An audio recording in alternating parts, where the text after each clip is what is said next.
Hello everyone, good afternoon. আমি রিয়াঙ্কা আর জীবন সাথী lifestyle চ্যানেলে সবাইকে অনেক ভালোবাসা ওয়েলকাম জানিয়ে আজকের মতন ভিডিওটা শুরু করলাম। আশা করি তোমরা সকলেই খুব ভালো আছো। আমিও মোটামুটি ভালো আছি। সকাল থেকে ভিডিওটা স্টার্ট করতে পারিনি, তার কারণ হলো আজকে অনেক তাড়াতাড়ি ঘুম থেকে উঠে কাজবাজ সামলিয়ে বেরিয়ে পড়েছি কাজে, ওর জন্য আর সকাল থেকে ভিডিওটা শুরু করা হয়নি। আর কাজে এসেছি, তাড়াহুড়ো করে বেরিয়ে গেছি কাজে, তখনও আর স্টার্ট করতে পারিনি ভিডিওটা। তো এখন চলে এসেছি কাজ কমপ্লিট করে। এই দিদিভাইয়ের বাড়িটা আমরা প্রত্যেকবারই বসি, তো এই বাড়িতে বসলাম। আর এখন সময় বাজে তোমার 2:30। তো এখন খাবো, তো একা একা খেতে ভালো লাগে না, ওদের জন্য ওয়েট করছি। ওরা যদি আসে তাহলে একসঙ্গে সবাই বসে খেয়ে নেব। আর এইদিকে দেখো, আজকে ওয়েদারটা খুব সুন্দর। আর এই যে দিদিভাইয়ের বাড়িটা বসেছি, এই বাড়িটা তো খুবই ভালো। কবে যে আমার এরকম একটা বাড়ি হবে গাইস, তোমরা যদি চাও তাহলে আমার এরকম একটা বাড়ি, স্বপ্নের বাড়ি হয়তো হতে পারে, কিন্তু সেটা তোমাদের কারণেই যদি আমার এই বাড়ি এরকম একটা সুন্দর বাড়ি হয়। এই সাদা পিছনে দেখতে পাচ্ছ এরকম একটা বাড়ি, তো আমার খুব বাড়িটা ভালো লাগছে। তো তোমরা যদি আমাকে একটু সাপোর্ট করো তাহলে তোমাদের ভালোবাসা আশীর্বাদে হয়তো কোনো দিন করতে পারবো। তো চলো, যাই হোক, ওরা এখনও আসেনি। আমি রাস্তাটা একবার ঘুরে দেখলাম, কিন্তু এখনও কাউকেই দেখতে পাচ্ছি না। তো চলো এই দিদিভাইয়ের বাড়িটা তোমাদের একবার ঘুরে দেখাই। তো এই দিদিভাইয়ের বাড়িটায় অনেক সুন্দর একটা ফুলের বাগান আছে। তো আমার তো ফুলের বাগান বেশ ভালো লাগে। তোমাদের কাদের কাদের ভালো লাগে অবশ্যই কিন্তু কমেন্টে জানিও। আর এইদিকে দেখো, এগুলো জবা, লাল জবা যেগুলো হয় না, ওরকম সেম। আর খুব সুন্দর। এই দিদিভাইকে জিজ্ঞেস করলাম, বললে এই লাল জবাগুলো ফুটলে অসাধারণ লাগে নাকি দেখতে, আর থোকা থোকা পুরো লাল জবা। তো যাই হোক, লাল জবা আছে। তারপরে তোমার এখানে পুদিনা পাতার গাছ আছে, যেই পুদিনা পাতা আমাদের চানাচুরে, খাবারে বা রান্নাতে দেয়। তো পুদিনা পাতার গন্ধটা তো আমার বেশ ভালো লাগে। আর এইদিকে দেখো একটা লাল গাছ, এই গাছটা কি আমি কিন্তু নাম জানি না, কিন্তু বেশ ভালো লাগলো, ওর জন্য তোমাদের সঙ্গে শেয়ার করছি। তো চলো, তোমাদের একবার বাগানটা ঘুরে দেখালাম। এখন চলো, ওরা দুজন হয়তো আসছে, অনেক দূর থেকেই দেখতে পাচ্ছিলাম, মানে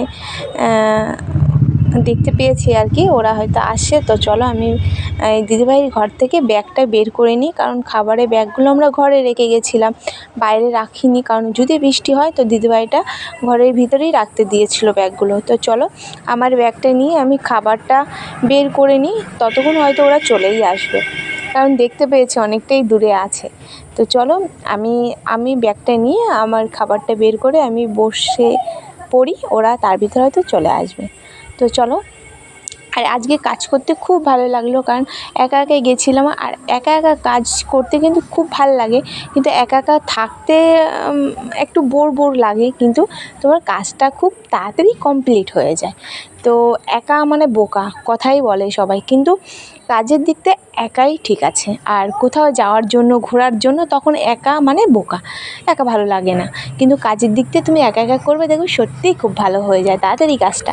আর আমাদের যে এই কাজটা একা গেলেই আরও তাড়াতাড়ি ভালো হয়, আর তোমার কাজটাও পুরোই ইজি হয়ে যায়।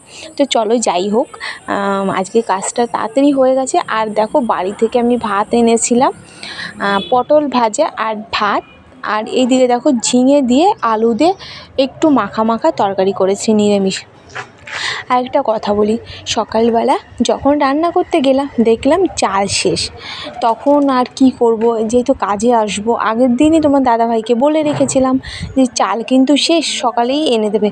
তোমার দাদাভাই হয়তো খেয়াল ছিল না, ওর জন্য সকালবেলায় ঘুম থেকে উঠে এমনি চলে গেছে কাজে। আর এইদিকে আমি যখনই ভাতটা বসিয়েছি, যখনই চালের ড্রামটা উঁচু করেছি দেখছি চাল নেই। তখন কি করব, ফটাফট পাশের বাড়ির মামির কাছ থেকে চাল এনে তারপর রান্না করে সব গুছিয়ে রেখে তারপরে আসলাম, জানো না। তো যাই হোক, আর ঘরেই কটা চাল ছিল, যে রেশনের চাল থাকে না, ওই চাল কটা ছিল, আর কটা সরু চাল মিলিয়ে রান্না করেছি। ওর জন্য হয়তো ভাতটা না, যেহেতু এখন 2:30 বেজে গেছে, এখন খাচ্ছি, কিন্তু ভাতটা না ঘেমে গেছে। কিন্তু কি করব গাইস বলো, টিফিন কারিতে গরম ভাত তরকারি নিয়ে এসে ওর জন্য আটকা ছিল, ওর জন্য হয়তো ভাতটা ঘেমে গেছে। আর একরকম চাল যদি হতো তাহলেও ভাতটা হয়তো ঘামতো না, যেহেতু 2 রকম মিক্সড করা চাল, ওর জন্য ভাতটা ঘেমে গেছে। কিন্তু কী করব বলো, এখন এই ভাত ঘামা ভাতই খেতে হবে।